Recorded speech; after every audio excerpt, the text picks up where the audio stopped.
Hello friends, नमस्कार। आप सभी का स्वागत है मेरे यूट्यूब चैनल पे। मैं डॉक्टर सलीम सानी। पिछले कुछ वीडियो में हम लोगों ने फिफ्थला के ग्रेड 1 ग्रेड 2 के बारे में डिस्कस किया था। आज हम लोग बात करेंगे फिफ्थला के ग्रेड 3 के बारे में। जब आप एमआरआई फिफ्थलोग्राम रिपोर्ट कराते हो तो उसमें ग्रेड 3 में कैसा फिफ्थला का ट्रैक बनता है, इसके बारे में आज हम लोग डिटेल में डिस्कस करने वाले हैं। समझेंगे कैसा ट्रैक एमआरआई रिपोर्ट जो फिफ्थलोग्राम का होता है उसमें कैसा ट्रैक होता है। तो इसके बारे में आज हम लोग डिस्कस करेंगे, समझेंगे आज। तो इस डायग्राम, ये कोरोनल सेक्शन इसे हम लोग कहते हैं, ये इसे हम लोग कहते हैं एक्सियल सेक्शन। इस दोनों डायग्राम की सहायता से हम लोग समझेंगे फिफ्थला के ग्रेड 3 के बारे में। तो चलिए शुरू करते हैं। जैसा कि आप इस डायग्राम में देख सकते हो, ऊपर की तरफ हमारा रेक्टम होता है, ये रेक्टम है। और ये आप जो डॉट डॉट देख रहे हो इसे हम लोग बोलते हैं एनोरेक्टल रिंग। एनोरेक्टल रिंग ये एक मस्कुलर रिंग होती है जो कि बनती है प्यूबोरेक्टालिस मसल से। एक मसल होती है जिसे हम लोग बोलते हैं प्यूबोरेक्टालिस मसल। ये पीछे से आके एनल कैनाल को, एनस और रेक्टम का जो जंक्शन है इसको होल्ड की रहती है। और upper most component of internal sphincter के अपर मोस्ट कंपोनेंट और एक्सटर्नल स्पिंटर के अपर मोस्ट कंपोनेंट से ये बनती है एनोरेक्टल रिंग। और यहाँ पे आप देख रहे हो, ये जो ऊपर की तरफ ये जो दोनों साइड आप देख रहे हो इसे हम लोग बोलते हैं लिवेटर एनाई मसल्स। ये दो मसल से मिलकर बनी होती हैं, प्यूबोकॉकेजियस और इलियोकॉकेजियस। और हम लोग जानते हैं मलद्वार के आसपास हमारे स्पिंटर्स होते हैं। ये आप ब्लू कलर में जो देख रहे हो इसे हम लोग बोलते हैं इंटरनल स्पिंटर, और ये जो ब्लैक कलर में आप देख रहे हो इसे हम लोग बोलते हैं एक्सटर्नल स्पिंटर।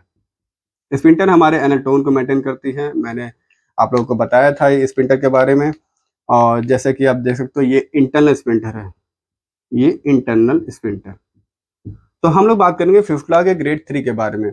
तो ग्रेड 3 में क्या होता है, जब आप एमआरआई फिफ्थलोग्राम रिपोर्ट कराते हो तो मेनली हम लोग बात करेंगे सेंट जेम्स यूनिवर्सिटी हॉस्पिटल के अकॉर्डिंग, क्योंकि जो एमआरआई फिफ्थलोग्राम रिपोर्ट बनती है वो इसी क्लासिफिकेशन के अकॉर्डिंग भी बनती है। और कभी कभी एक साइंटिस्ट थे जिनका नाम था पार्क, तो पार्क क्लासिफिकेशन के भी अकॉर्डिंग जो कभी कभी रिपोर्ट फिफ्थला का बनता है।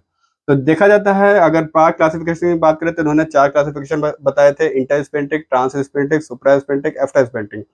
जो ग्रेड 3 का फिफ्थला होता है वो होता है ट्रांसस्पेंट्रिक। ट्रांसस्पेंट्रिक कहने का मतलब, जैसे कि आप इस डायग्राम में आप यहाँ पे देखिएगा, मान लीजिए यहाँ पे फिफ्थला का इंटरनल ओपनिंग है, और अगर फिफ्थला का जो ट्रैक होता है इंटरनल स्पिंडल एक्सटर्नल स्पिंडल को पियर्स करके बने तो इसे हम लोग बोलते हैं ट्रांसस्पेंट्रिक। जस्ट लाइक दिस, जैसा कि आप इस डायग्राम में देख सकते हो। अगर इंटरनल स्पिंटर और एक्सटर्नल स्पिंटर दोनों को पियर्स करके फिफ्थला का ट्रैक बने तो इसे हम लोग बोलते हैं ट्रांसस्फिंक्टिक फिफ्थला। ये अकॉर्डिंग पार्क क्लासिफिकेशन के अकॉर्डिंग हम लोग बात कर रहे हैं। वही सेंट जेम्स यूनिवर्सिटी हॉस्पिटल के अकॉर्डिंग अगर बात करें तो सेम उसमें भी ऐसा ही होता है। लेट अस सपोज यहाँ पे फिफ्थला का ट्रैक बना है यहाँ पे, और ये जो फिफ्थला का ट्रैक होता है इंटरनल स्पिंटर एक्सटर्नल स्पिंटर दोनों को पियर्स करके बनता है। क्योंकि ग्रेड 1 में हम लोगों ने देखा था केवल इंटरनल स्पिंटर को पियर्स करके ट्रैक बन रहा था।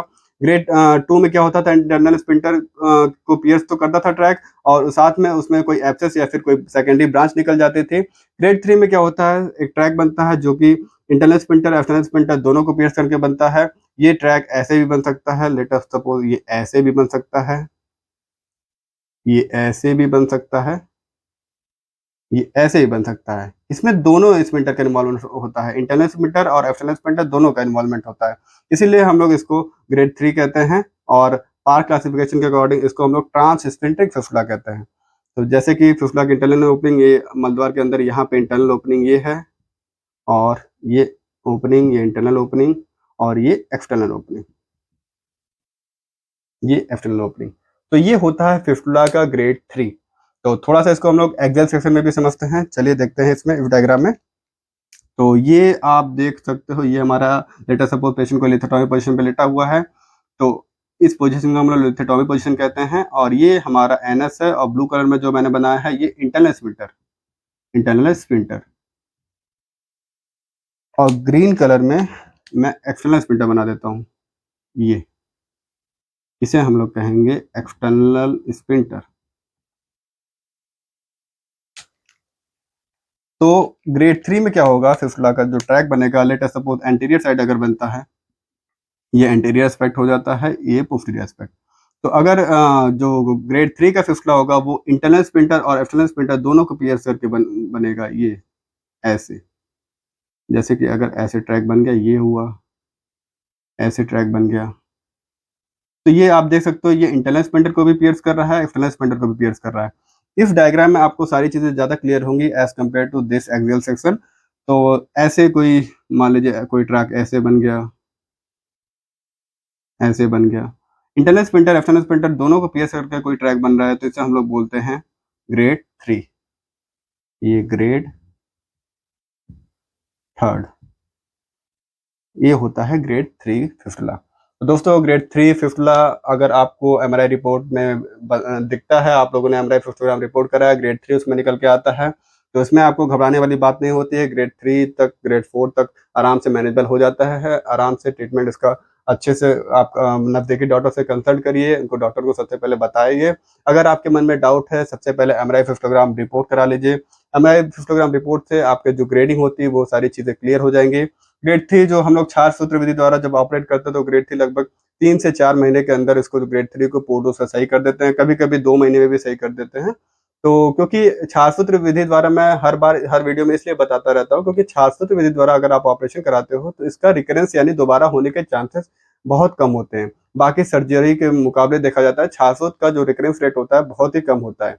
तो ये होता है ग्रेड 3 के बारे में। अगर आपको ग्रेड 3 या फिर कोई भी ग्रेड का फिस्टुला है, आप घबराने की बात नहीं है, आप नज़दीकी डॉक्टर से कंसल्ट करें, 400 सर्जन हैं उनसे कंसल्ट करें, आपके आस-पास कोई या फिर कोई जनरल सर्जन है उनसे कंसल्ट करें, अपनी बीमारी को समझें।